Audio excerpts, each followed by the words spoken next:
This is a Vodcast which I've created to answer evaluation question 1A and to talk about the common conventions of music videos and the genre-specific conventions of our rock genre. There are several common conventions when it comes to music videos.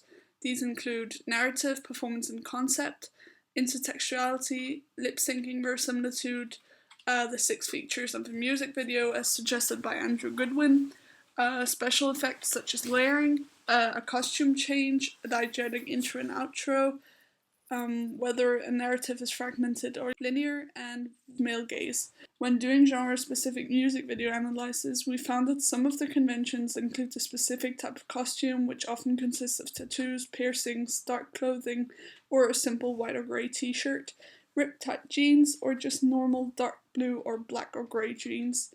Also some Converse shoes or sneakers, long hair and or beard or even short hair.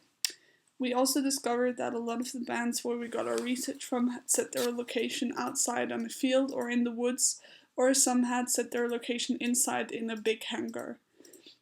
In our music video, we were inspired by 21 Pilots' music video for the track Ride, where they are playing outside in the woods. We thought it was a nice effect and gave a little extra something when you found instruments in a more unusual location than usual. Therefore, our performance considers of our band members playing in a forest location.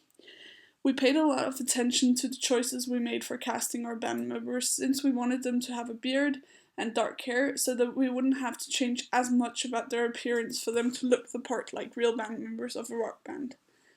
Our band members' costume and looks were based on the different bands we looked up, such as Bring Me the Horizon themselves, Bullet for My Valentine, You Me at 6, and Asking Alexandria. We decided to dress each of our band members differently, so our lead singer ended up wearing a black hoodie with a black t-shirt. Our lead guitarist wore a white t-shirt with some black jeans. Our bass guitarist wore military jeans, green military jeans with a black tight t-shirt. Our keyboarder, we dressed in a grey jumper with dark blue tight jeans, which was actually inspired by the drummer, the real Bring Me the Horizon, and our drummer already appeared older due to his long beard, so he was the one band member that did not get any tattoos drawn up, and he was wearing a plain black t-shirt and black jeans. The tattoos that all the other 4 members got were designed by Bronwyn, and she was inspired by previous tattoos she had seen on other band members, such as a cross, a skull, or a rose. So at the beginning we'd ordered a special type of tracing paper where we could draw the tattoos on and then transfer them onto the skin with the use of water. Unfortunately it didn't work, and then we used eyeliner to draw them up instead. Also, we tried to get a hold of fake facial piercings, but unfortunately they weren't delivered on time for a shoot, so we didn't end up using them. But due to the fact that our band members for Throne appeared so old, it was okay that we did not have any facial piercings. The female protagonist in our music video went through 4 costume changes in total. This was to denote that time had passed between the different shots, also because we filmed some of it with her wearing summer clothes and some shots she was wearing more winter clothes. We chose to have them break up in the winter scene where she is wearing winter clothes, since it's a darker year of the time, whereas all the happy scenes were then during the summer, so the weather connoted what was happening on screen. We challenged the common convention of male gaze and voyeurism in our music video, because the female characters are typically sexually objectified through clothing and makeup. So Laura Mulvey would, for example, call this male gaze. And in our music video we included a counter type because we wanted to appeal to a female audience as much as a male audience. However, to ensure that we would still appeal to a male audience, there were some elements of male gaze which we did on purpose, such as the fact that she had long hair and she was wearing some makeup as well. The uses and gratifications theory argues that the audience is able to identify with a role model that has similar values to their own. This is also why our female protagonist is dressed with a very basic clothes styling consisting of jeans and an orangey pink top and sunglasses during the summer, and a black furred leather jacket with a scarf and black jeans in the winter. They might also be able to identify with our female protagonist as she's burning the pictures of her and the male protagonist in the end of the video, which is what some girls always argue they do after they've broken up. In our music video, there is a narrative and a performance, but no concept. Our video has a clear linear narrative where boy and girl are very happy, which we reflected by having them cooking together, laughing together, showing them holding hands together, and going out to get a smoothie. It follows Todorow's pattern of the stages of equilibrium. There is a clear state of equilibrium where everything is as it should be when they're happy together, and then there is a disruption of the equilibrium when she slaps him and breaks up with him. There is no reinstatement of the equilibrium, but this is very normal since the 5 stages of equilibrium are more in a movie usually. So it's normal that you would only follow 2 or maybe even 3 stages of the theory in your music video. Another aspect of our narrative is the running sequence and our male protagonist being underwater in a pool.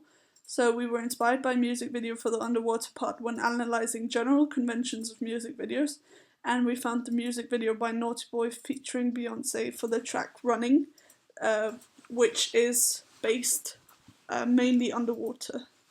For the running sequence, Christian had analysed the music video by LJ for the track Hunger of the Pine, which is the video we were inspired for our running sequence. Our performance consists of our band members performing in the forest only. We found that in most music videos that we researched, such as Here I Am by Asking Alexandra, which is a genre-specific music video, that the performance of the band was only in one location rather than 2 or 3, which we had initially planned before looking at genre-specific music videos.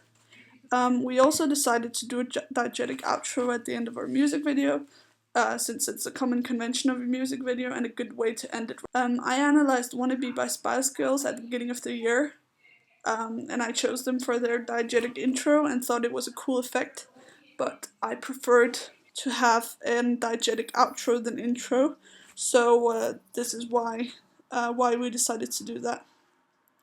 Andrew Goodwin argues that there are 6 features in the music video. We included 3 of these features in ours.